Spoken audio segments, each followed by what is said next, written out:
There is a cardinal that deserves a little bit more, how would you say it, profile during this conclave, and his name is Cardinal Malcolm Ranjith. He is a very, very interesting man, and somebody that I think deserves a little bit more understanding. He is a Sri Lankan prelate who served as Archbishop of Colombo since 2009. He was made a cardinal in 2010. Ranjith previously served as Auxiliary Bishop of Colombo, Bishop of Ratnapur, Adjunct Secretary of the Congregation of Evangelization of Peoples, Apostolic Nuncio to Indonesia and East Timor, Congregation and Secretary to the Congregation of Divine Worship and Discipline of the Sacraments. So, a man that speaks English, Italian, several other languages. And so we just look at his life here. Pata Bendigi Don Alberto Malcolm Ranjith was born on the 15th of November 1947. That makes him, if I'm not mistaken, 77 at the moment. In Pole Hawala, in what was then British Ceylon, to Patan Bendiga Don William and Mary Wilfred Pereira. He had three younger sisters. Ranjith attributed his first interest to becoming a priest to the example set by a French missionary priest assigned to his parish. He studied in Rome, earning a degree in theology in the Pontifical Urban College and a licentiate in the Pontifical Biblical Institute in 1978, followed by a postdoctoral work in the Hebrew University of Jerusalem. In June 1975, Ranjith was ordained to the priesthood by Pope Paul VI in St. Peter's Square. Later, he joined the tutorial staff of St. Thomas College, Kotte. Pope John Paul II appointed him Auxiliary Bishop of Colombo, Sri Lanka, and titular Bishop of Karasusi on the 17th of June 1991.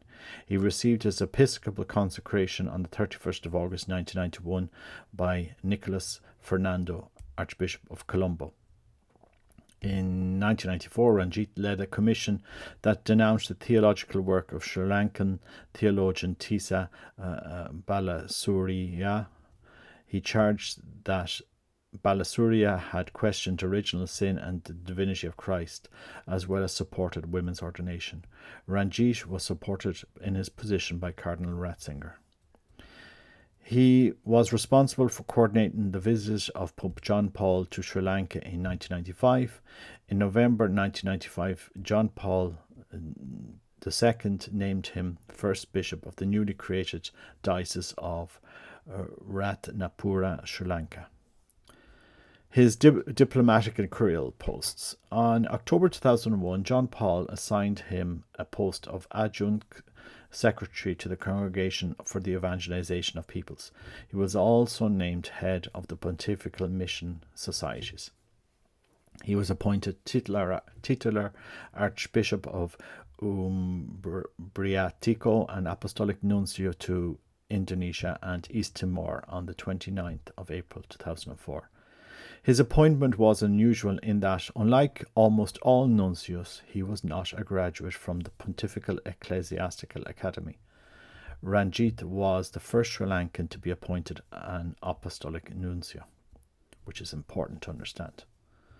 Ranjith was appointed secretary to the Congregation of Divine Worship and Discipline of the Sacraments on 10th of December 2005. He developed a reputation as a liturgical conservative. He held to receiving in communion in the hand as illegitimate practice never envisioned by the Second Vatican Council. He criticized bishops who did not promptly make provision for the celebration of the Mass in Latin when Pope Benedict authorized it in 2006, calling it a rebellion against the Pope.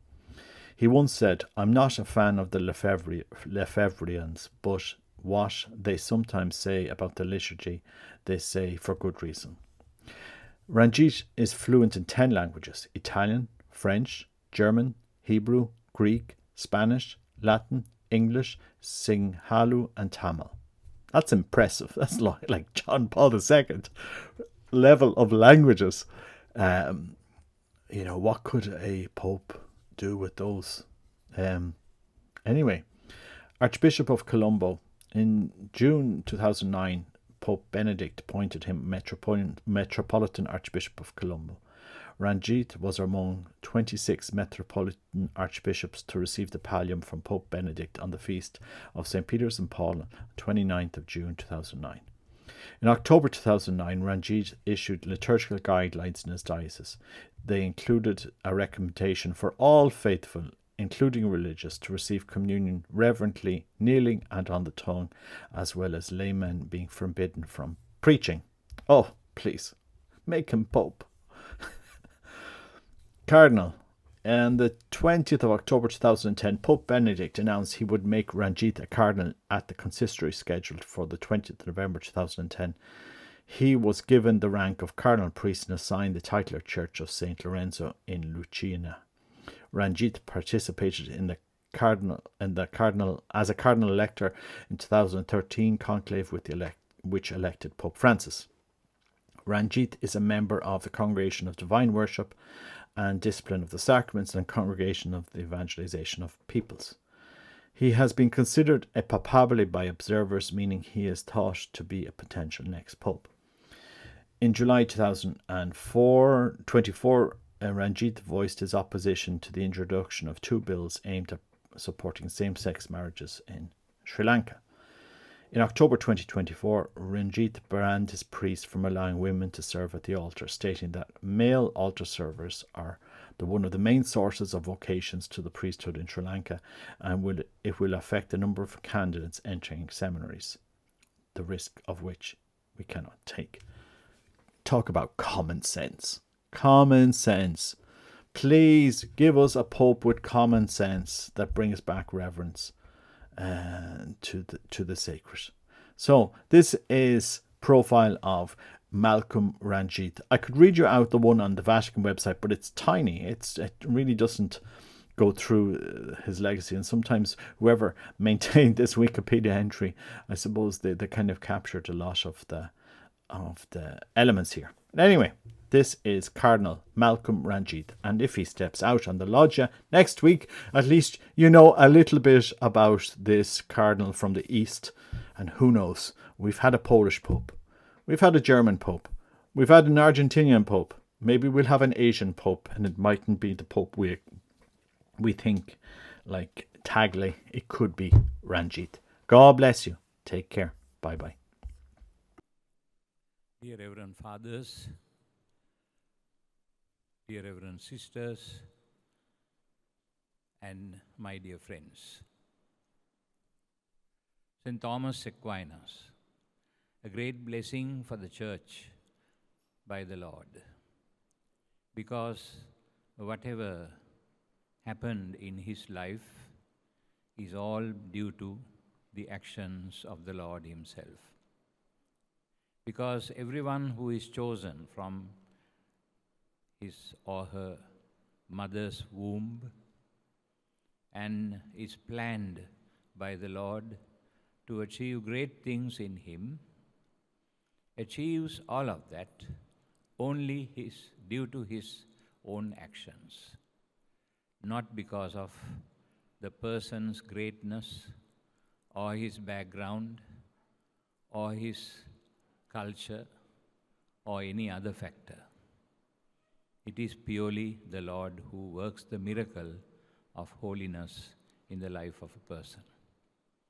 We see this happening during the times of the Old Testament as well as in the time of the Church.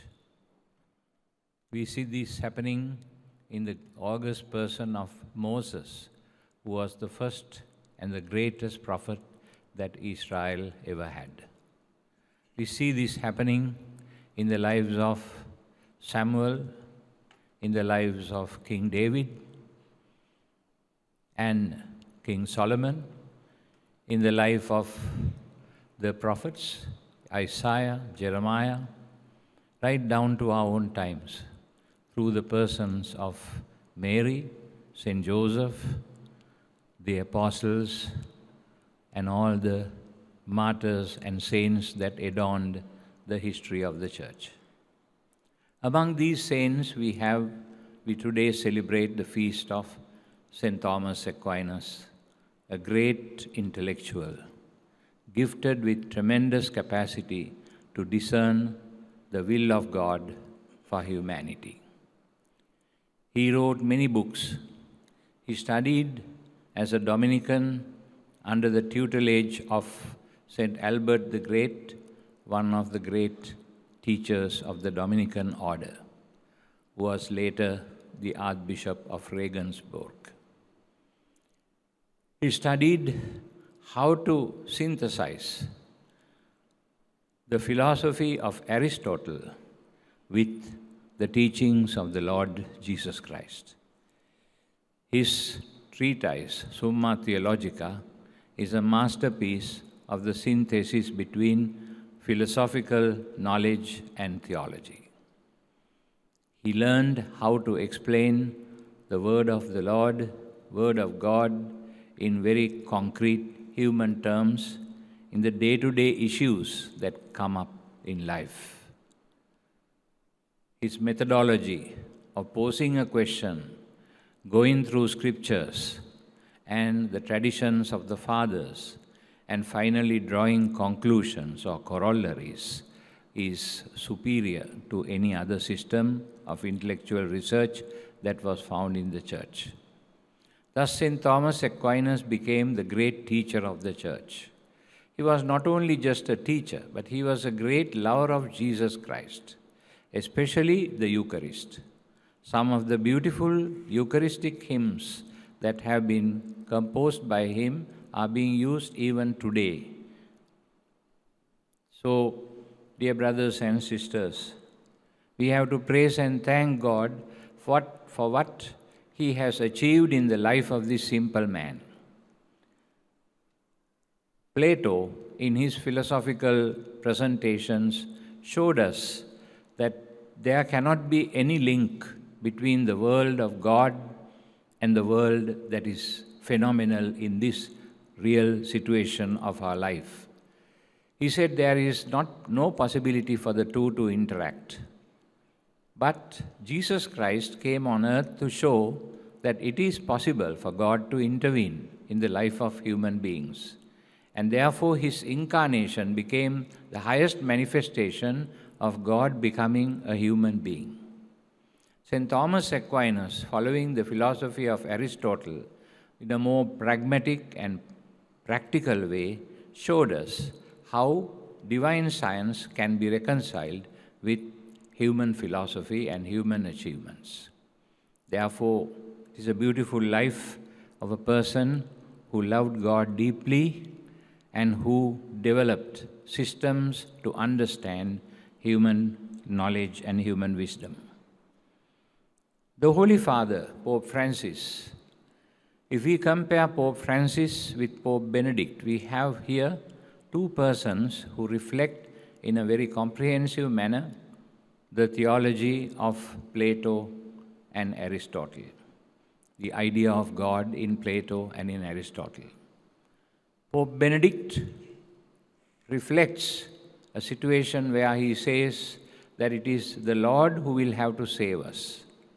The Lord takes the initiative. And Pope Francis is a person who says, yes, the Lord takes the initiative, but you have to cooperate. You have to do your own part.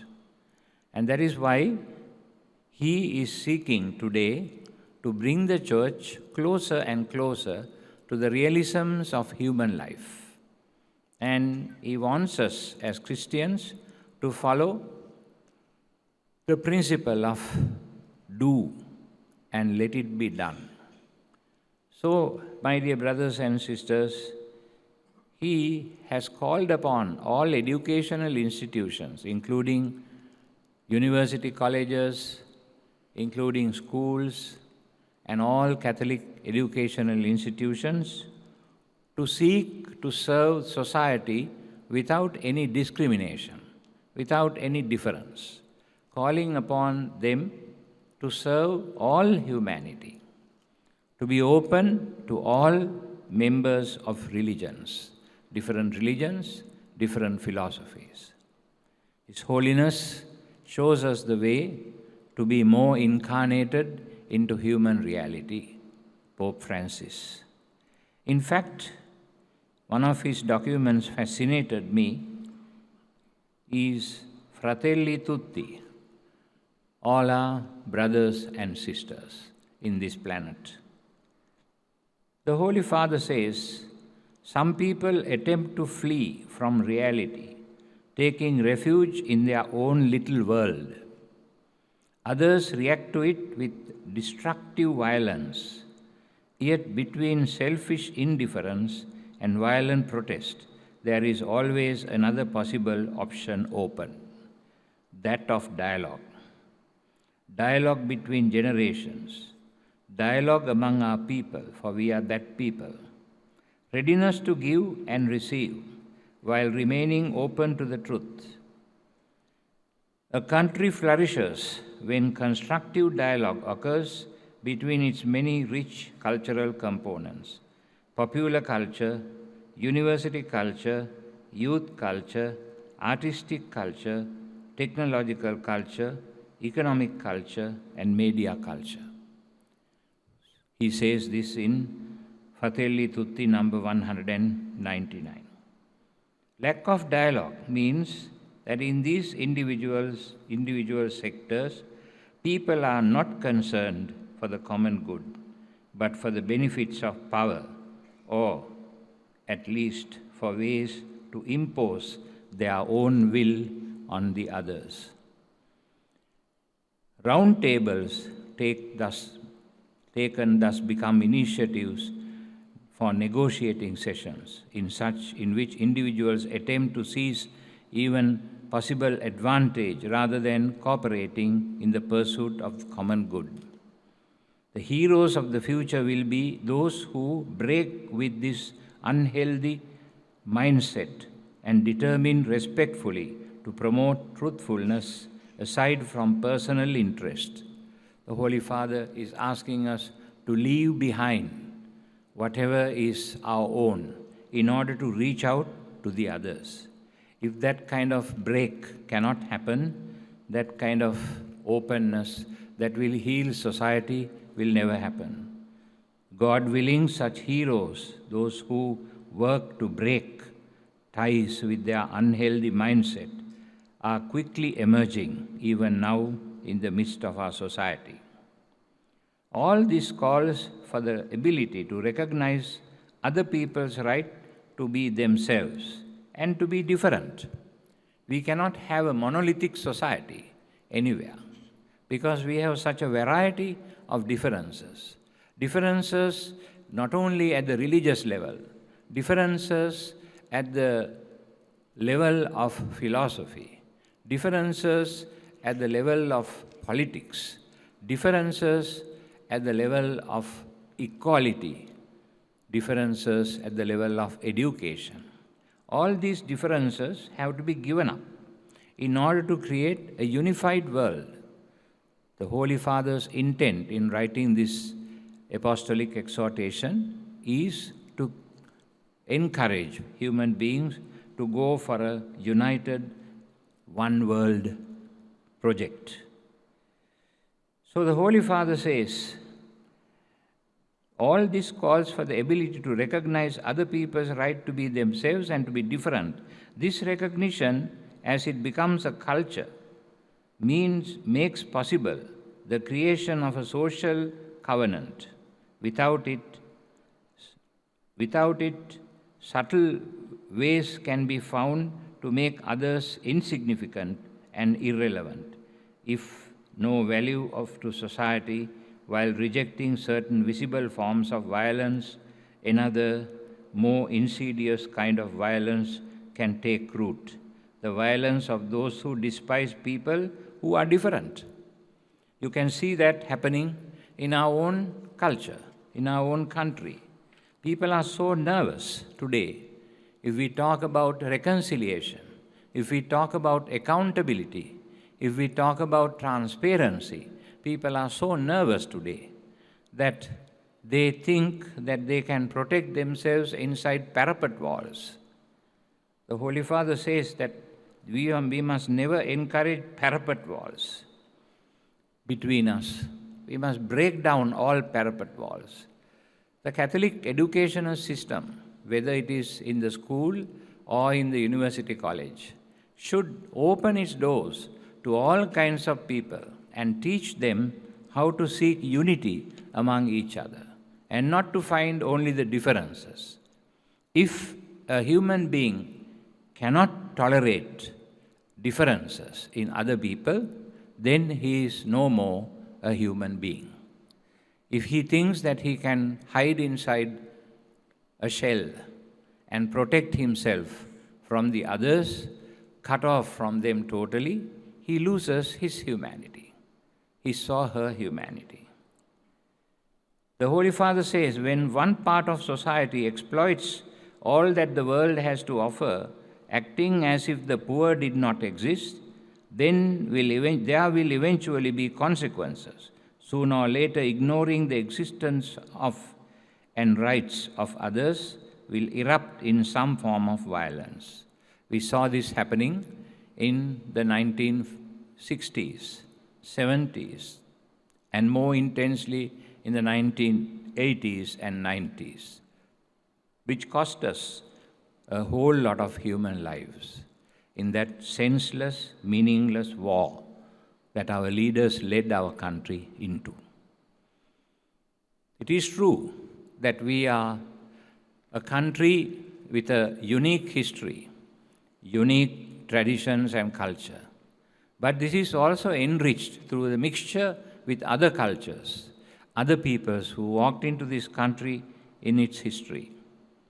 So therefore, to create a monolithic structure, since 1956, that monolithism started spoiling our society, showing that we have to be only people of one language or one religion.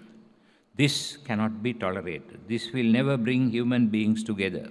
It will only create walls between human beings. What we need is a social covenant. It must be a cultural covenant which accepts different worldviews, different lifestyles as part of a coexistence in our human life. Peace in a society cannot be understood as pacification or the mere absence of violence resulting from the domination of one part of society over others, says the Pope. Demands involving the distribution of wealth, concern for the poor, and human rights cannot be suppressed under the guise of creating a consensus on paper or a transient peace for a contextual minority. The dignity of the human person and the common good rank higher than the comfort of those who refuse to renounce their privileges. When these values are threatened, a prophetic voice must be raised. That is the role of the Catholic Church today in this country, to raise our voices and clamor against discrimination, against violence, against hatefulness, against separatism, against separation between races, religions, and society. When Sri Lanka gained independence in 1948, Singapore also gained independence, more or less at the same time. Then an intelligent ruler who guided the destinies of Singapore decided that one of the most important things that must be done if Singapore is to progress, one has to ensure that the three major communities intermingled in fairness to each other, with due respect and reverence to each other. That is the Chinese, the Indians, and the Malays who were living there. So he created immediately, one of his first priorities was to create a non-discrimination law in that country. that helped to galvanize the three communities together. Having done that, then he embarked on his economic plan.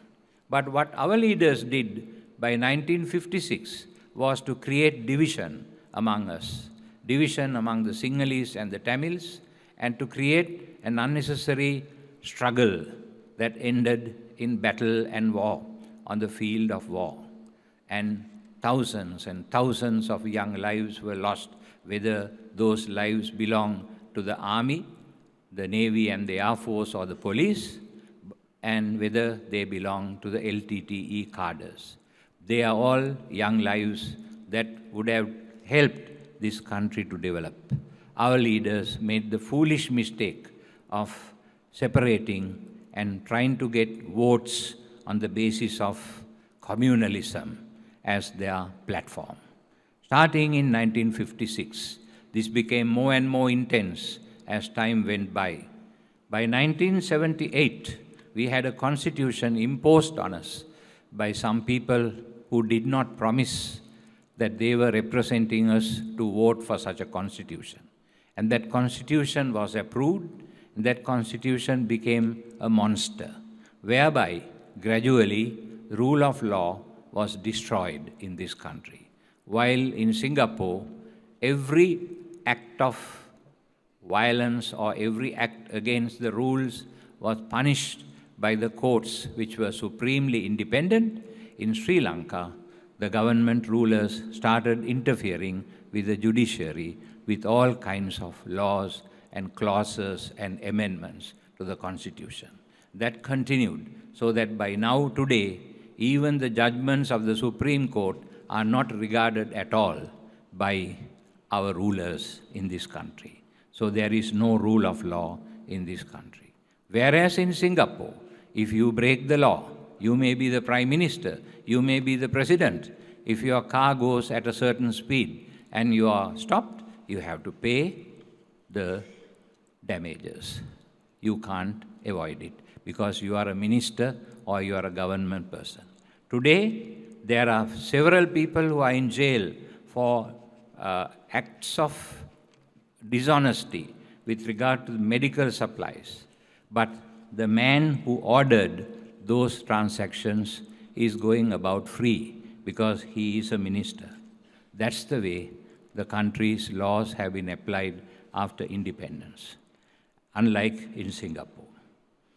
Finally, this country has ended in disaster because of severe corruption. If any minister was found corrupt in Singapore, he was required to resign immediately. Even recently, one of the ministers announced his resignation over just a charge that was made against him of dishonesty. But our people have been robbing and stealing and taking bribes in royal style, and they have never been punished. This is what happened to our independent country, Sri Lanka. After 75 years, Singapore is flourishing as one of the highest and the most respected countries in the East, whereas Sri Lanka is languishing at the very bottom. The Sri Lankan passport is not respected in many countries, whereas the Singapore passport is respected. Wake up, citizens of Sri Lanka. What are you doing? Is the question that we have to ask. Do you want to continue with this terrible situation, or do you want to cast that vote in such a way that this country will emancipate itself and have a new beginning? That is your choice. If you do not do that, this country will end in total disaster. Violence, street fights, murders, and these things are slowly beginning to happen. Let us hope that our beautiful countries, one of the most beautiful countries that we could ever have inherited, this beautiful country will be destroyed if we don't act fast. And we have to be courageous before, as the Holy Father says, in the light of the Gospels, wisdom should encourage us to be courageous, not to funk, not to hide, not to say, well, it will cost me, it will mean difficulties, pain, perhaps even death. It doesn't matter. We have to be courageous. We have to say how things are and call for a change of our society. Institutions like Aquinas College, where children or youth of all kinds of religions and social backgrounds come for their higher education. These values must be taught to them. Otherwise, there is no point in the Catholic Church running these institutions, because these institutions are not for the Catholic Church to make money, but for the Catholic Church to serve the youth so that the youth learn to respect each other, to grow into a culture of unity and respect for each other, to accept differences, as the Holy Father says. We cannot create a united world today, as the Holy Father wants to create a united world on the basis that we are all brothers and sisters, fratelli tutti. We cannot achieve that if we allow this kind of divisiveness, this kind of situation to continue. Politicians used our differences to come to power.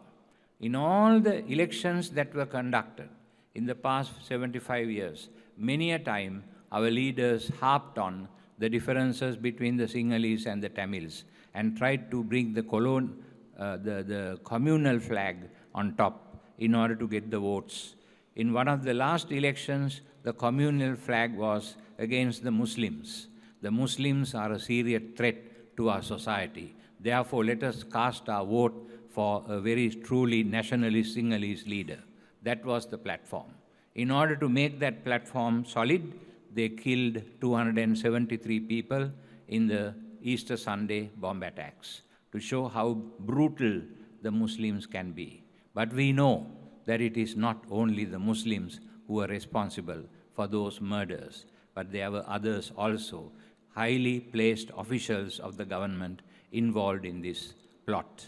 We want a transparent investigation if we want to know the truth, so that our society may flourish thereafter in the light of that truth that we discover. The Holy Father says, unless we recover the shared passion to create a community of belonging and solidarity worthy of our time, our energy and our resources, the global illusion that misled us will collapse and leave many in the cries of anguish and emptiness. Therefore, he calls upon us not to create walls. Paradoxically, he says we have certain ancestral fears. We have ancestral fears that technological development has not succeeded in eliminating. Indeed, those fears have been able to hide and spread behind new technologies. Today, too, outside the ancient town walls lies the abyss, the territory of the unknown, unfamiliar, not part of the village. It is the territory of the barbarian. When you consider the other a barbarian, from whom we must defend ourselves at all costs. As a result, new walls are erected for self-preservation. The outside world ceases to exist and leaves only my world, to the point that others no longer are considered human beings possessed of an inalienable dignity. They become part of them. This is what happens, for example, happened in Israel when Ariel Sharon, one of the presidents, decided to erect walls separating the same little town into two sectors, the Arabic sector and the Jewish sector, thereby separating people. What happens? You create enclaves of loneliness for people. You create artificial barriers between people. If people interact, they may find that each other, in the interaction of each other, they may find so many riches that they have not been able to get if walls separated them. In Sri Lanka also, we people have walls created between us. Break down these walls, says the Holy Father, and you will find happiness for good. Let us now think of that very seriously and pray for our country. It's in a serious crisis, much more than we can even think of. Many of us like to be like people who consume drugs. Once you are drugged, you don't have thoughts on what can happen to you? You are in an artificial, synthetic world.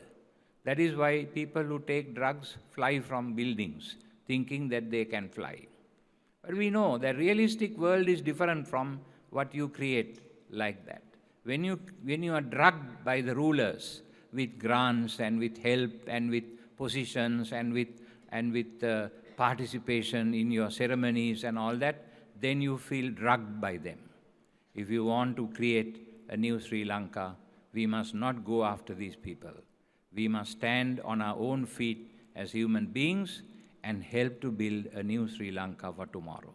The Holy Father wants us to be open to all other religions and races. Thus, we would like to make these institutions like Aquinas, the BCI, some of the leading colleges and convents that are run by us to become fonts of unity between human beings of different races and religions. May Sri Lanka flourish in the unity of its people. Amen.